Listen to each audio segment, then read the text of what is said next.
Mari ba tumigil ka muna? Hindi tayo magkaintindihan kapag iyan na nangyari. Tan!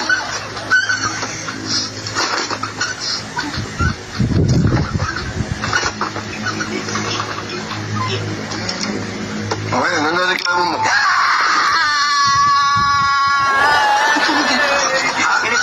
Ganito ang nangyari. Alam niyo, bagong salta ko dito sa Maynila.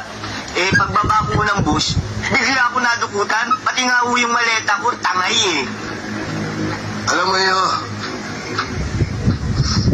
dalawang klase ng tao ang meron dito sa siyudad. Isang manloloko at isang naloloko.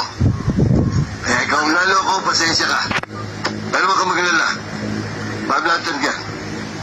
Yung mga reklamo mo sa akin. Sarge,